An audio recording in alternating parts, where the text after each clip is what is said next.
Selamat pagi pemirsa, KPU dijadwalkan akan menetapkan hasil rekapitulasi pemilu 2024 hari ini. Jika penetapan rekapitulasi benar dilaksanakan hari ini, maka satu tahapan lagi dalam proses pemilu 2024 kita lewati. Meski begitu, pesta demokrasi itu belum tuntas. Tugas bangsa ini untuk menegakkan kualitas demokrasi justru memasuki babak yang lebih penting di hari-hari ke depan. Pemirsa, inilah editorial Media Indonesia di seri ini Rabu 20 Maret 2024 dengan tema Jalan Konstitusional Bongkar Kecurangan bersama saya Leonard Samosir. Dan Anda para pemirsa juga bisa ikut menyatakan pendapat Anda nanti dengan menelepon nomor telepon 021-583-99-100. Dan pemirsa, pagi ini telah hadir bersama saya anggota Dewan Redaksi Media Group, Aris Fadila. Aris, selamat pagi. Pagi, Leo. Sehat-sehat? Sehat, alhamdulillah. Kita semua sedang menunggu hari ini ya, pengumuman penetapan hasil. Mudah-mudahan betul ya, tepat waktu ya. Harus hari ini. Harus hari ini. Undang-undang menyatakan demikian. Baik, sebelum kita bahas itu, kita akan lihat dulu pemirsa dan Aris beberapa berita yang diperhatikan Media Indonesia. Yang pertama ini sedampas dengan editorial headline Media Indonesia untuk hari ini ya. Gugatan menanti hasil KPU. Nah, betul. Ini hasilnya belum ditetapkan, tapi gugatannya sudah menunggu. Ini pasti akan digugat atau seperti apa? Sepertinya demikian. Seperti kita tahu setelah pemilu banyak lontaran dugaan-dugaan kecurangan, dan itu perlu untuk diperjelas seperti apa sebenarnya dugaan-dugaan itu. Pihak-pihak yang merasa dirugikan sudah bersiap untuk melakukan gugatan ke Mahkamah Konstitusi, jalur yang memang dijamin oleh undang-undang untuk menggugat hasil pemilu. Pertanyaannya adalah apakah memang semuanya sudah siap, karena ada beberapa video beredar di media sosial ya, Riz ya. Ada beberapa saksi dari beberapa paslon yang ketika ditanyai begitu oleh KPU waktu itu yang bertanya, ternyata tidak punya keterangan bahwa ada KPPS yang curang, curangnya di mana, siapa, TPS berapa, itu semua pada tidak tahu. Nah, ini harapannya adalah bahwa kalau memang ada gugatan benar-benar valid ya. Betul, pihak-pihak yang menggugat harus benar-benar istilahnya di MK itu kan siapa yang mendalilkan dia harus membuktikan ya kan? Berarti pihak-pihak yang merasa dicurangi, dia harus menyiapkan bukti-buktinya. Kalau memang itu mereka mendalilkan bahwa ada kecurangan yang struktur, sistematis dan masif, itu harus dibuktikan. Berapa angka kecurangan yang sehingga menguntungkan pihak lain dan merugikan pihaknya gitu loh. Baik, itu harus dibuktikan. Oke, kita akan bahas itu nanti lebih jauh di editorial. Kita tinggalkan dulu, kita beralih ke berita selanjutnya pemirsa. Di halaman 2, di halaman dalam di harian Anda ini terkait dengan stunting. Bahasa Indonesianya tenkes ya. Tenkes. Penurunan tenkes meleset jauh. Ini saya membaca berita ini, Aris, dan saya agak bingung ketika kemudian dikatakan bahwa melesetnya itu hanya turun 0,1% dari 21,6 jadi 21,5, tapi tetap akan mentargetkan tahun ini tercapai 14%. Berarti dalam 1 tahun ini harus turun sekitar berapa? 7%? 7%. Bagaimana caranya nih? Bagaimana, Aris? Berat sekali. Kalau kita lihat dari data yang ditampilkan oleh Media Indonesia dari 2018 sampai 2023, itu memang kecenderungannya menurun.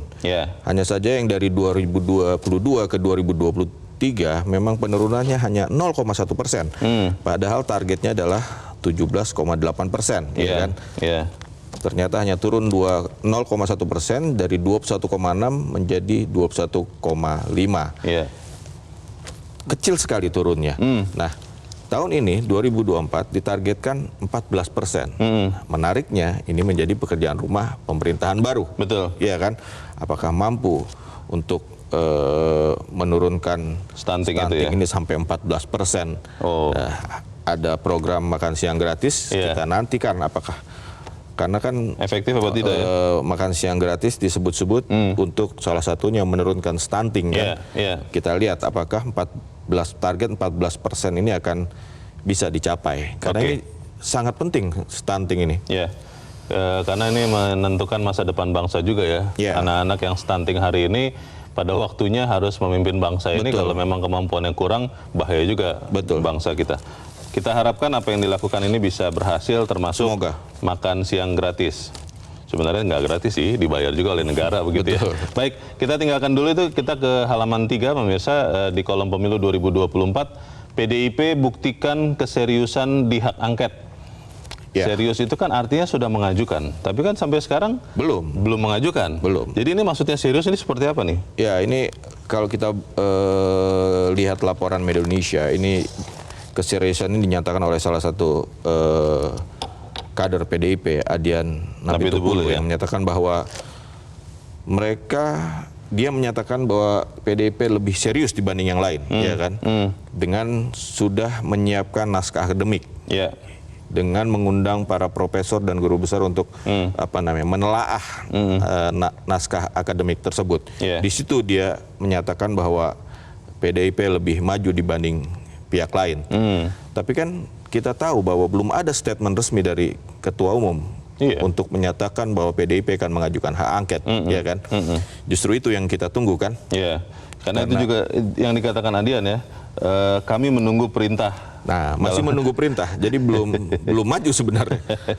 Ya, sudah, kita harapkan segera ada kepastian ya. Betul. Dan juga jangan alergi juga dengan penggunaan hak angket. Betul. Karena itu adalah hak konstitusional. Sangat konstitusional. Dan juga dalam sejarah pernah beberapa kali dipakai. Betul. Kok. Tidak harus berujung ke pemakzulan, itu mungkin yang ditakutkan sebagian orang ya. Tidak. Semoga itu bisa berjalan, karena di dalam berita dikatakan ada satu partai yang bisa jadi gembos di tengah jalan. Karena dua menterinya dipanggil katanya. Tapi kemudian dibantah ya kan? Iya, tapi kan namanya politik kan apa yang dikatakan belum tentu terjadi. Betul. Apa yang dibantah belum tentu terjadi juga. Betul. Baiklah, kita tunggu saja soal hak angket itu. Nantikan, Leo. Ya, kita akan langsung ke editorial, pemirsa dan Aris, pada pagi ini diberi judul Jalan Konstitusional Bongkar Kecurangan. Ini saya berpikir-pikir, Aris, kalau memang harus membuktikan ada kecurangan terstruktur, sistematis dan masif dalam 3 hari. Kalau memang hari ini diumumkan, maka 3 hari kan tanggal 23 begitu ya. Itu apa cukup waktunya ya untuk kemudian membongkar atau membuktikan kalau memang ada kecurangan? Ya.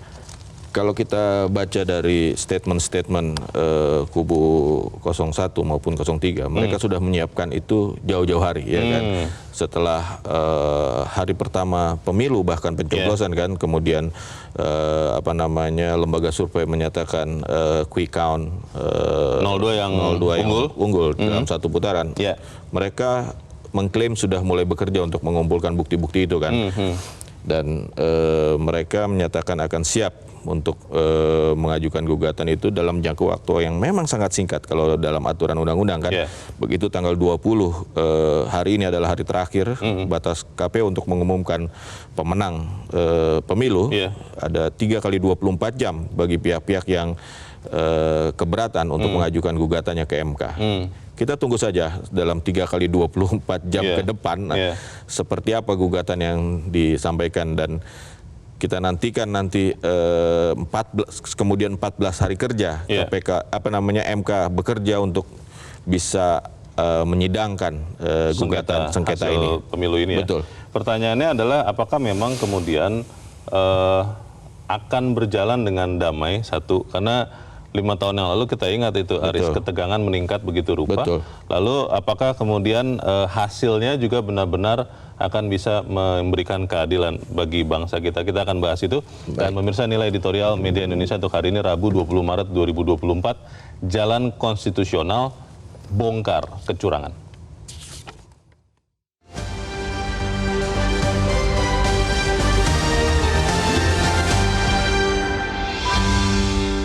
Jalan Konstitusional Bongkar Kecurangan.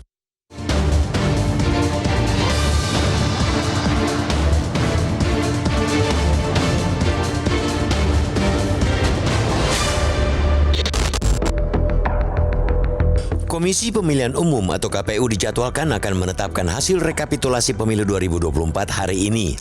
Optimisme pemenuhan tenggat pada 20 Maret semakin menguat kemarin karena Jawa Barat dan Maluku yang juga telah melaksanakan rekapitulasi. Sementara provinsi yang masih melakukan rekapitulasi penghitungan adalah Papua Pegunungan. Proses rekapitulasi sempat mengalami kendala karena harus berpindah dari Kabupaten Tolikara ke Jayapura karena alasan keamanan. Jika penetapan rekapitulasi benar dilaksanakan hari ini, maka satu tahapan lagi dalam proses pemilu 2024 kita lewati. Meski begitu, pesta demokrasi belum tuntas. Tugas bangsa ini untuk menegakkan kualitas demokrasi justru memasuki babak lebih penting di hari-hari ke depan. Bahkan, 3 hari ke depan ibarat perang pamungkas bagi semua pihak yang masih peduli pada demokrasi. Dalam 3 kali 24 jam ini adalah batas waktu untuk pengajuan sengketa hasil rekapitulasi KPU itu ke Mahkamah Konstitusi atau MK. Selanjutnya paling lambat dalam 14 hari, MK harus memutus perkara atas perselisihan hasil rekapitulasi itu. Dengan masifnya dugaan kecurangan di pemilu kali ini, jangka waktu 3 hari tersebut semestinya benar-benar digunakan oleh semua pihak yang selama ini telah bersuara. Ini bukan hanya dari tim 2 pasangan calon yang selama ini merasa dirugikan, yakni Paslon nomor 1 Anies Baswedan Muhaimin Iskandar dan Paslon nomor 3 Ganjar Pranowo Mahfud MD, melainkan pihak-pihak lainnya yang juga mengungkapkan banyaknya bukti kecurangan pemilu. Melalui jalur konstitusi itu pula, para pihak tersebut sekaligus bisa menunjukkan adanya kecurangan yang konkret menguntungkan salah satu paslon atau peserta pemilu. Selama ini, kecurangan yang terstruktur, sistematis, dan masif untuk menguntungkan salah satu pasangan calon disebut telah dilakukan bahkan jauh sejak sebelum tahapan pemilu. Dugaan kecurangan itu pun bahkan telah disuarakan melalui banyak media, termasuk melalui film. Meski begitu, harus kita akui jika dugaan itu belum terkuantifikasi secara konkret. Akibatnya, segunung apapun dugaan kecurangan tetap saja mudah ditepis.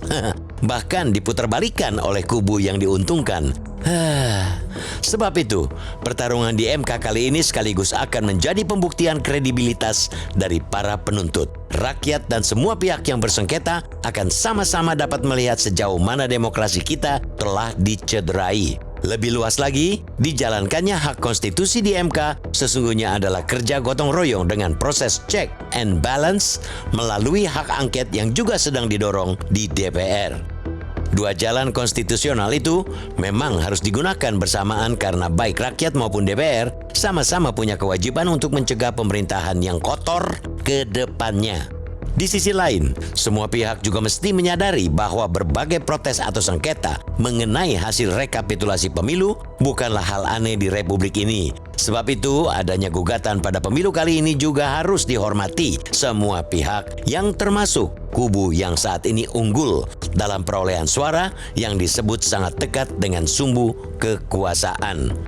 Seruan-seruan yang disampaikan pemerintah agar seluruh komponen menjaga situasi kondusif pasca penetapan hasil rekapitulasi semestinya pula dibarengi dengan penghormatan terhadap warga negara atau partai politik yang ingin menggunakan hak konstitusional mereka melalui MK maupun pengguliran hak angket.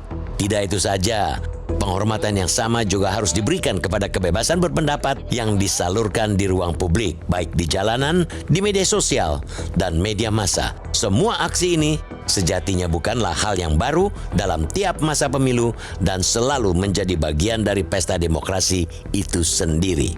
Suara di jalanan, gugatan di MK, maupun hak angket yang ingin membongkar dugaan kecurangan pemilu kiranya sama-sama merupakan penunaian hak yang harus dihargai dan bahkan dilindungi negara.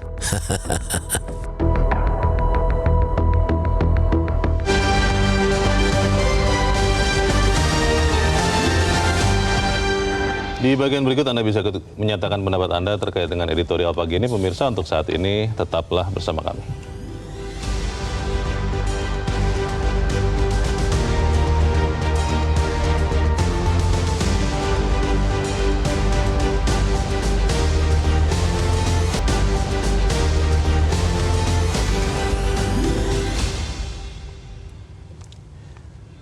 Terima kasih pemirsa, Anda masih bersama kami di Editorial Media Indonesia, dan kita sebelum melanjutkan diskusi kita, Riz, kita mau berbincang juga, kita mau bertanya juga. Saat ini sudah tersambung lewat saluran telepon dengan Direktur Eksekutif Perludem, Koirunisa Nur Agustiati. Mbak Ninis, selamat pagi. Selamat pagi, Mas Leo. Ya, Mbak Ninis, nanti rencananya hari ini KPU akan mengumumkan penetapan hasil pemilu dan sudah memberikan kesempatan untuk kemudian 3 hari ke depan ya mengajukan gugatan kepada MK perselisihan hasil pemilu. Kalau Anda lihat apa yang akan terjadi ini, benar-benar akan dimanfaatkan maksimal oleh orang-orang atau paslon yang merasa dirugikan, atau jangan-jangan kita nanti melihat anti klimaks malah tidak sevalid yang disebut-sebut selama ini. Bagaimana Mbak Ninis? Ya, memang sebetulnya begini ya Mas, sebetulnya kan jalurnya ya kalau yang hari ini ada ya, sebetulnya memang bisa dua jalur yang secara konstitusi ada, bisa jalur politik, jalur hukum. Jalur politik yang selama ini ramai-ramai kita diskusi soal hak angket, itu kan bagian dari check and balances. Nah jalur hukumnya yang disediakan ya memang melalui Mahkamah Konstitusi. Nah kalau kita bicara soal pelembagaan demokrasi, maka dua jalur ini bisa digunakan dan itu konstitusional. Nah kedua jalur ini yang kemudian kalau ada pihak-pihak yang merasa hak-hak elektoralnya tercederai ya, khususnya hak-hak tercederai, dia bisa menggunakan dua jalur ini di Mahkamah Konstitusi ataupun secara politik di hak angket.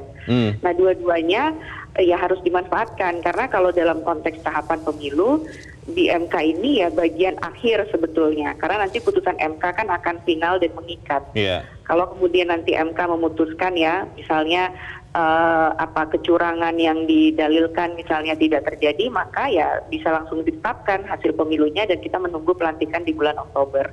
Jadi proses di MK dan proses misalnya nanti mau hak angket, ya itu memang harus dipersiapkan secara maksimal ya. Memang kan waktunya 3 hari tadi, tapi saya rasa pihak-pihak yang berniat ke MK, saya rasa tentu sudah mempersiapkan ini jauh-jauh hari juga. Baik, Mbak Ninis, kalau banyak orang yang mengharapkan Mahkamah Konstitusi tidak menjadi mahkamah kalkulator yang hanya melihat soal perselisihan jumlah suara yang mungkin hilang, yang mungkin dirugikan karena ada kecurangan terstruktur, sistematis, dan masif.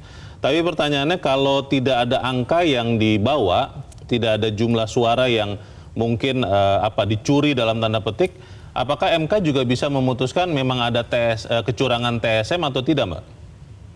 Ya, memang selama ini paradigmanya Mahkamah Konstitusi ya memang TSM dan itu berpengaruh pada suara gitu ya.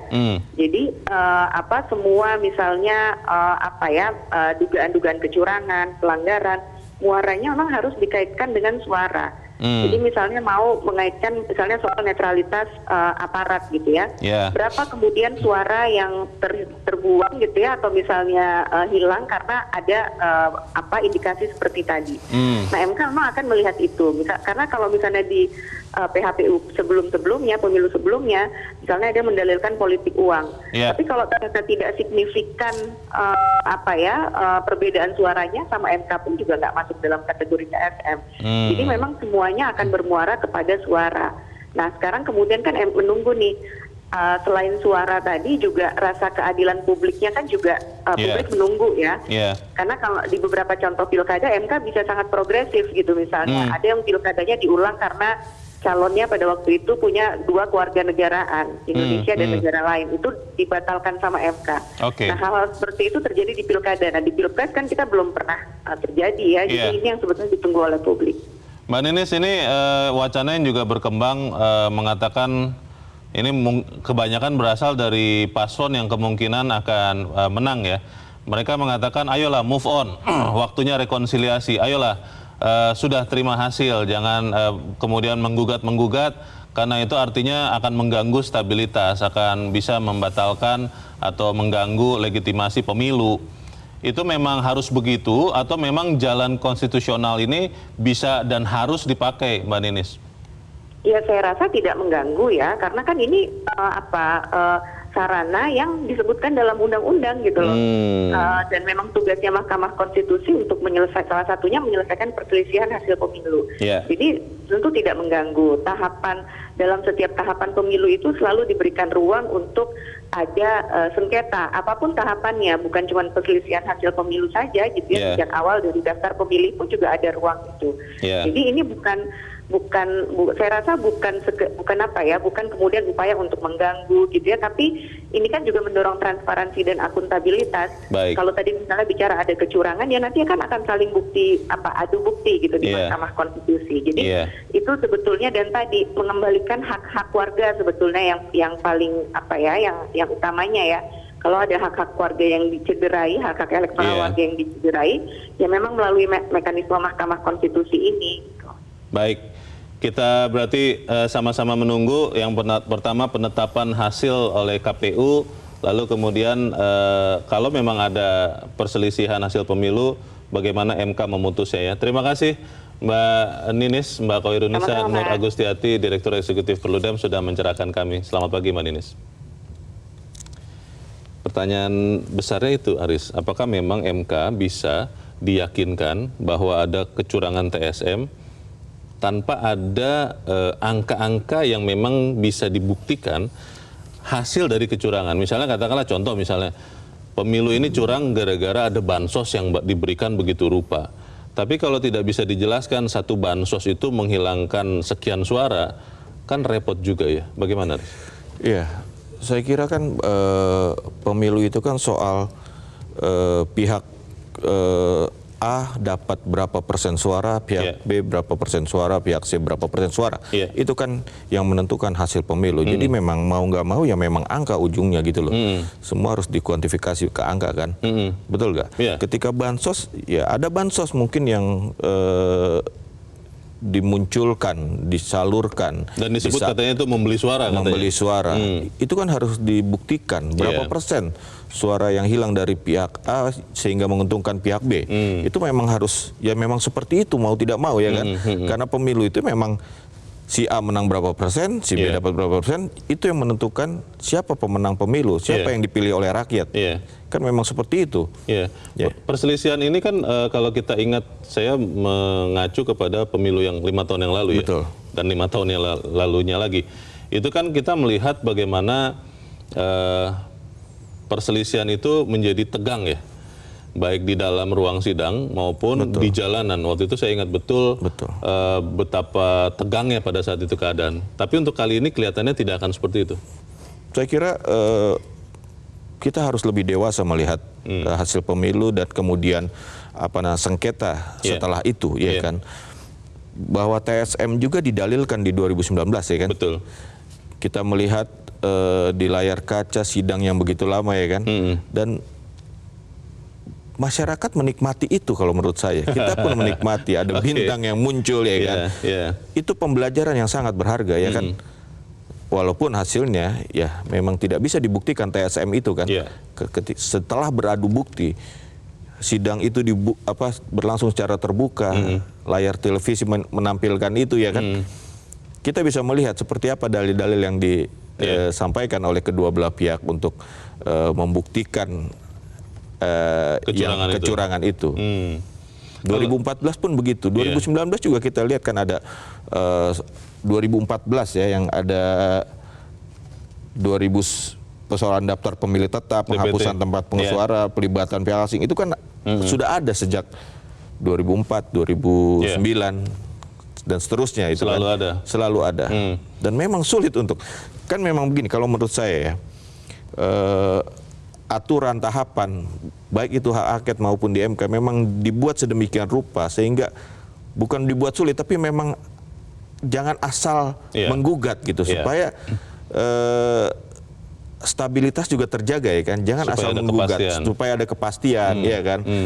Dan saya kira pihak yang menang pun tidak bisa menyatakan ya sudah terima saja. Ya tidak bisa. Memang ada jalurnya kok kalau orang tidak puas dengan hasil pemilu, ada jalurnya, dan itu konstitusional gitu. Boleh dipakai dan harus dipakai malah. Harus dipakai. Kalau kita melihat beberapa orang mengatakan sebetulnya susah lah untuk membuktikan kalau ada kecurangan TSM ini karena konon katanya memang ini hasil yang valid begitu.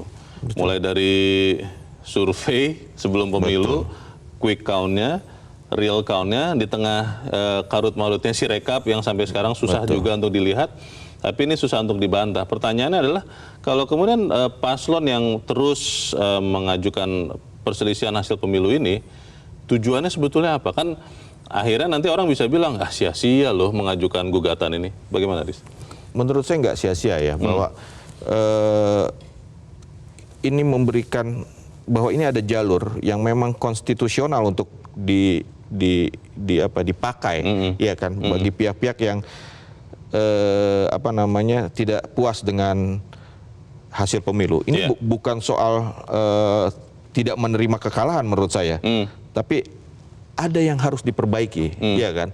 Ada yang harus diperbaiki. Dari situ nanti kita berharap ada pemilu yang lebih berkualitas di masa depan, ya kan? Ada yang harus diperbaiki. Apa yang harus diperbaiki, dan itu menjadi pelajaran, sehingga pemilu-pemilu ke depan mungkin kualitasnya akan lebih baik, dan itu juga memberikan pembelajaran bagi masyarakat, ya kan? Di dalam editorial juga dikatakan bahwa suara di jalan, gugatan di MK, dan penggunaan hak angket. Ini kan sesuatu yang menjadi pertanyaan juga. Tadi hak angket kita sudah bahas bahwa rencananya begitu kuat, tapi belum ada keputusan juga nih untuk mengajukan hak angket. Sementara suara di jalan kita melihat kemarin juga sudah mulai ada, ya. Nah, pertanyaannya, bagaimana kemudian ketidakpuasan, bagaimana kemudian dugaan kecurangan ini itu bisa dijawab baik di MK maupun di DPR, supaya kemudian kita semua melihat bahwa memang ya tidak ada kecurangan. Ya, kalau tidak ada kecurangan sulit kita untuk menjawab itu, ya. Menurut saya bahwa apa yang dilakukan masyarakat dengan turun ke jalan, itu juga dilindungi undang-undang, ya kan? Betul. Hak mengeluarkan pendapat, selama mengikuti aturan, ya. Selama mengikuti aturan, jamnya, segala macam izin, ya kan? Karena jangan sampai mengganggu ketertiban umum, ya kan? Ya, negara juga punya kewajiban untuk melindungi itu, kan?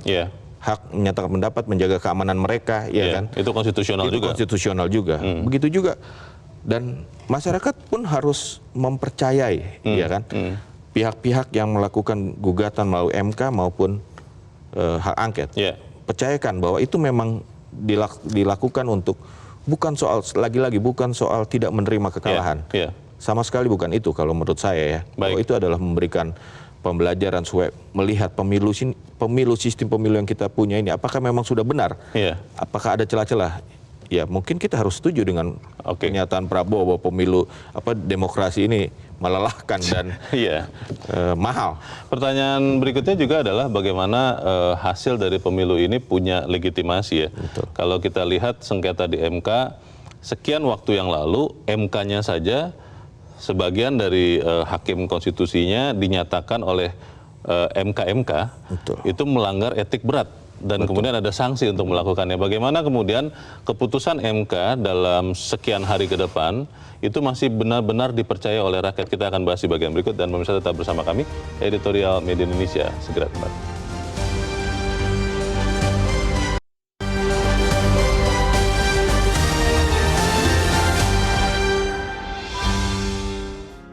Media Indonesia mengajak Anda untuk mengakses fitur premium e-paper.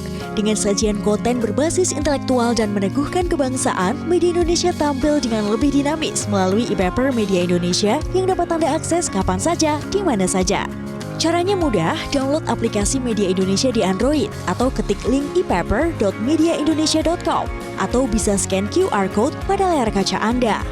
Klik tab e-paper di bagian samping layar tablet Anda, daftarkan data diri, serta pilih paket perlangganan e-paper Media Indonesia sesuai dengan kebutuhan Anda.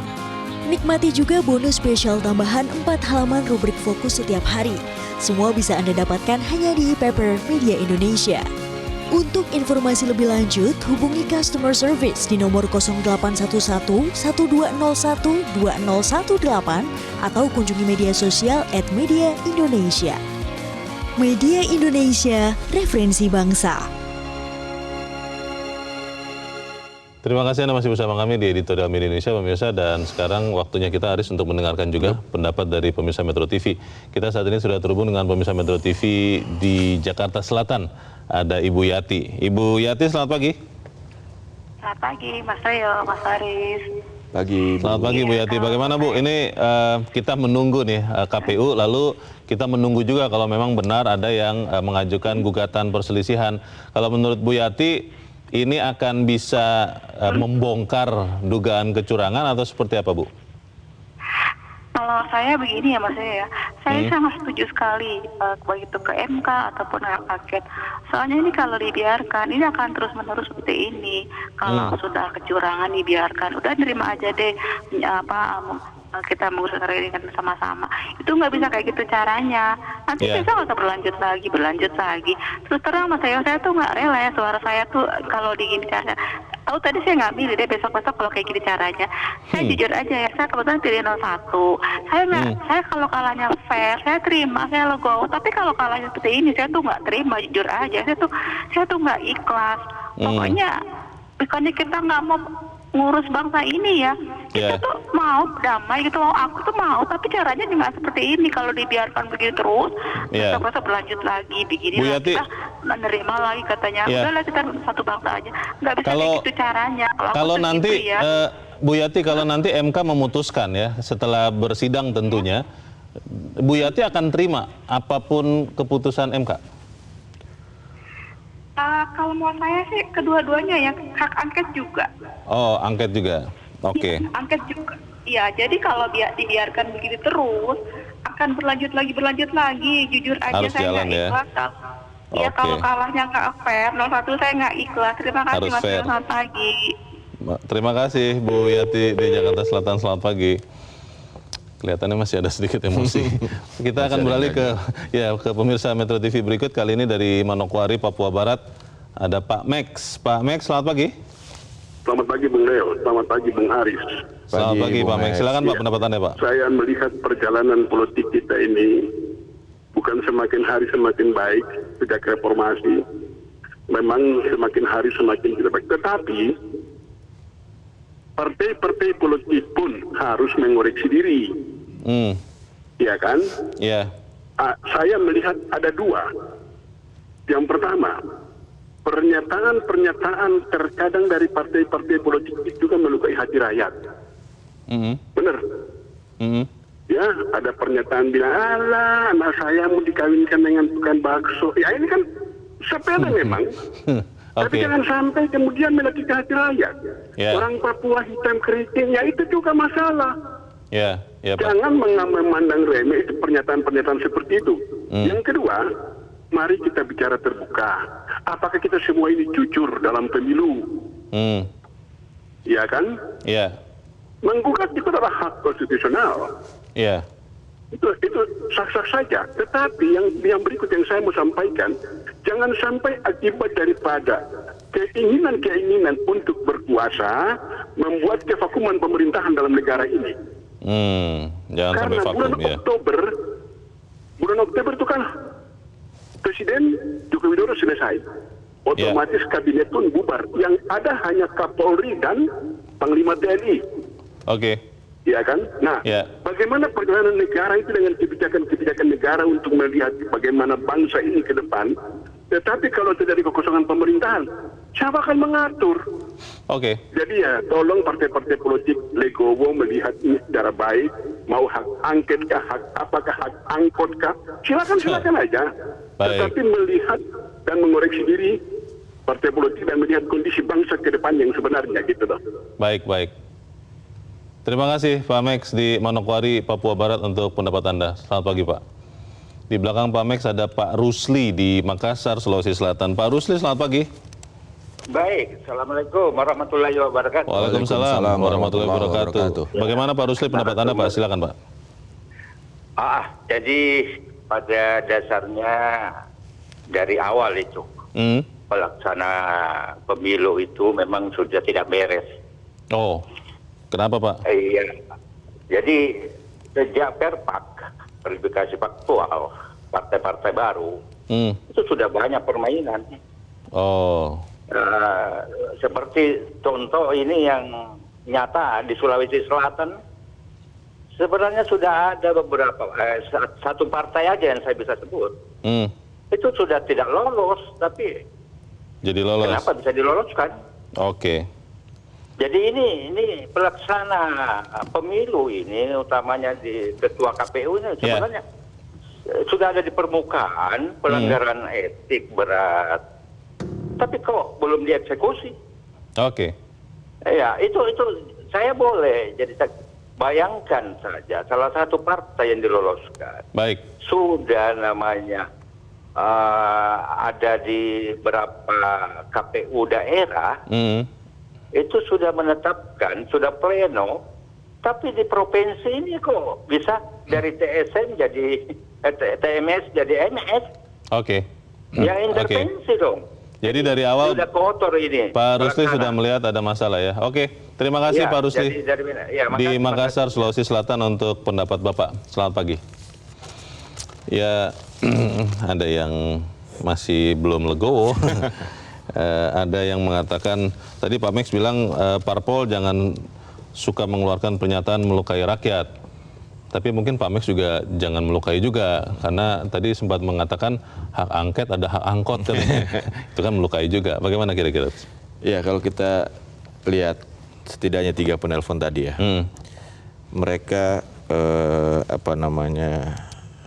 kalau tidak dibilang kecewa dengan pemilu, ya kan? Kemudian mereka ingin pemilu ke depan yang lebih berkualitas, ya kan? Berarti memang seperti tadi kita bilang, ke MK hak angket adalah jalan untuk ke situ, ya kan? Ke MK. Sekali lagi, ini bukan soal tidak mengakui kekalahan, tidak menerima kekalahan, bukan itu. Tapi bisa dilihat seperti apa pemilu ini. Ya kita berharap MK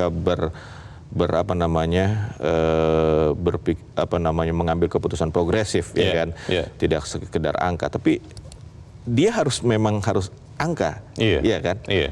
Angket juga begitu, kita tunggu partai-partai itu jangan asal ngomong, betul tadi kata Pak Max. Kalau ayo jalankan angket itu, berikan pendidikan politik yang baik kepada masyarakat, bahwa ini ada jalur namanya hak angket. Apa sih itu hak angket, ya kan? Seperti apa jalannya? Buktikan demi demokrasi yang lebih baik di masa depan, kan itu. Jadi masyarakat tidak ada lagi orang, tadi ada Ibu yang dari Jakarta Selatan, semoga dia bisa menerima kekalahan itu kalau memang semua dijalankan dengan konstitusional, kan seperti itu.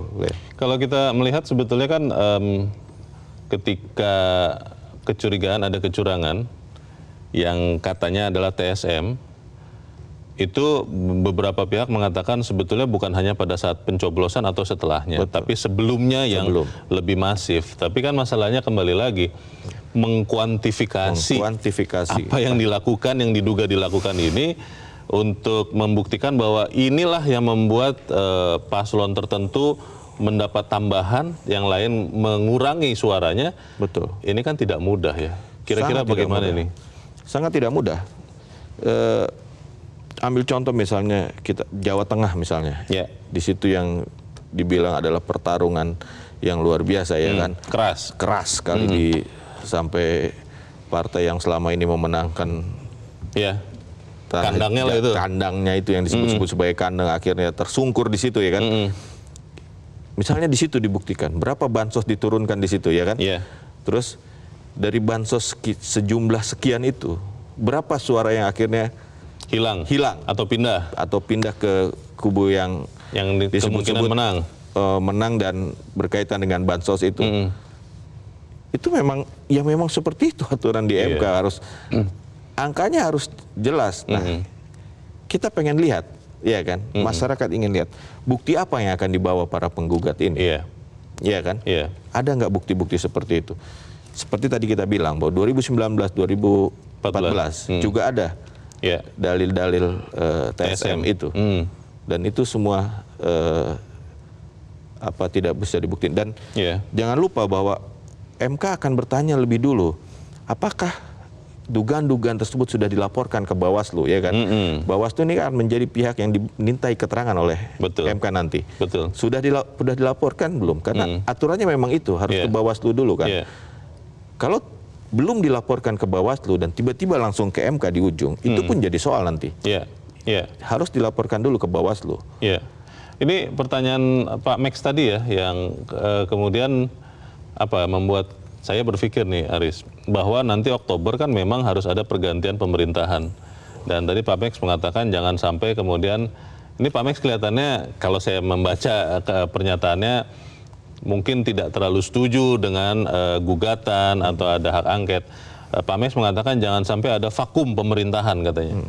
Apakah kemudian mekanisme gugatan ini bisa membuat pemerintahan itu benar-benar vakum? Ini kan, ini kalau sampai dibawa ke situ kan kita ngeri juga itu. Bagaimana? Saya kira tidak ya, karena MK punya waktu 14 hari kerja dari sejak gugatan masuk ya. Gugatan dicatat di apa namanya lembar dicatat dalam BRPK ya.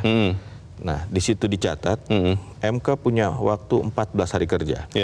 Kalau kita hitung 14 hari kerja itu 16 April. Jadi sehari setelah libur bersama Hari Raya, MK akan memutuskan 16 April. Oke.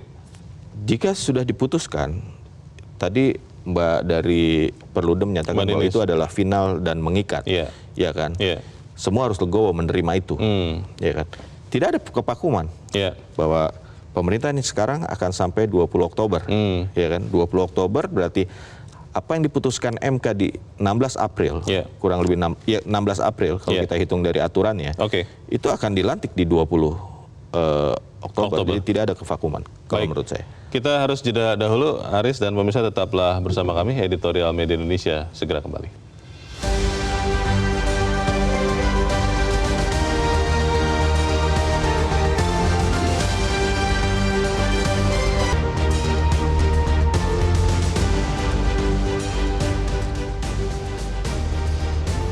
Terima kasih bisa Anda masih bersama kami dan kita ada di bagian akhir dari diskusi kita pagi ini. Sebetulnya Aris, kalau kita belajar tentang perselisihan hasil pemilihan umum, terutama di MK, kita sudah punya pengalaman beberapa kali yang tadi Aris sudah sempat jelaskan.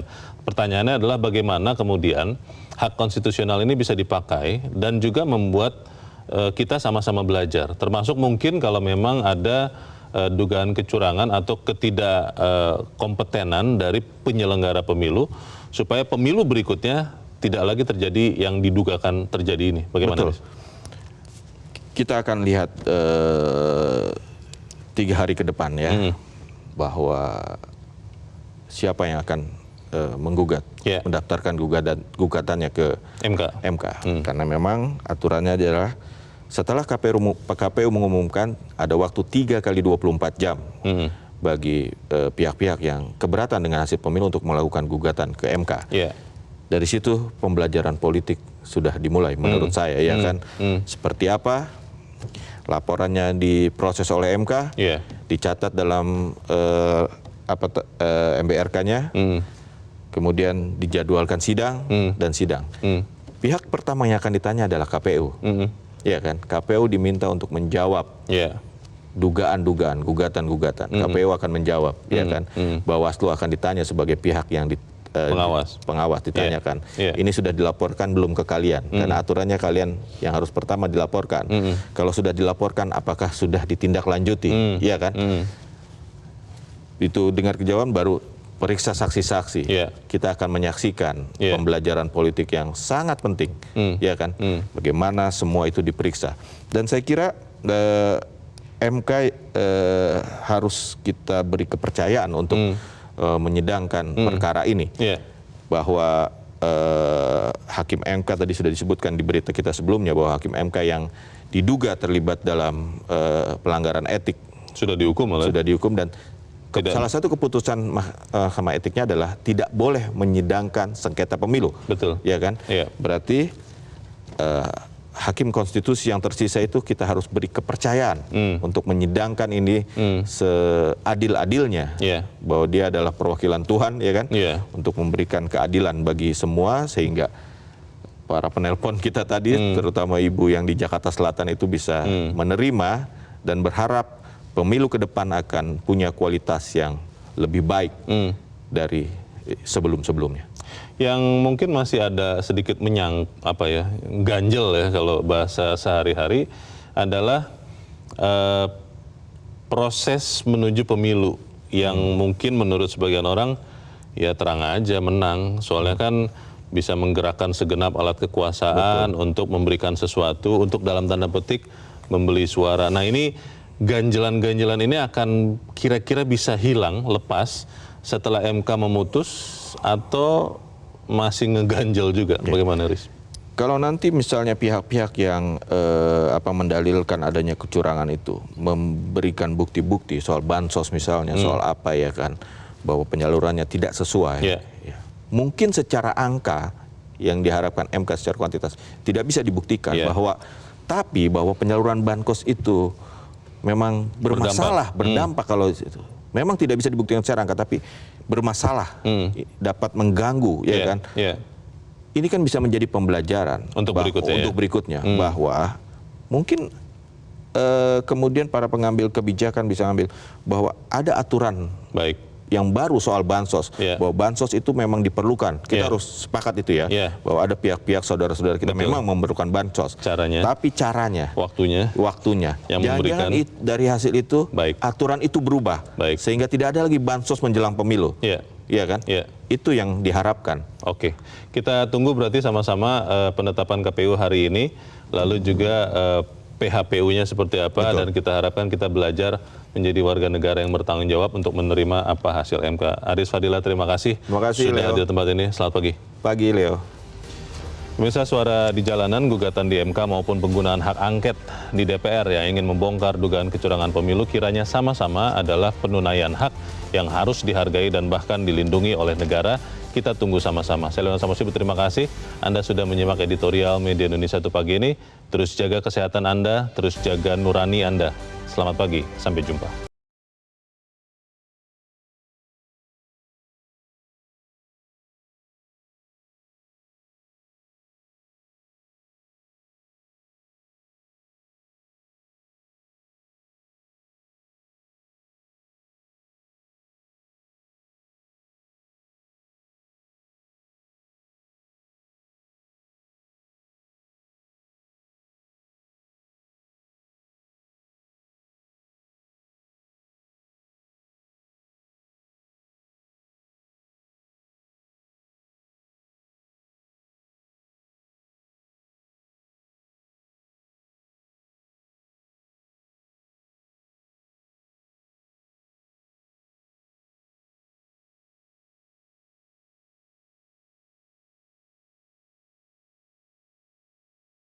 Jelajahi cara baru mendapatkan informasi. Download Metro TV Extend sekarang.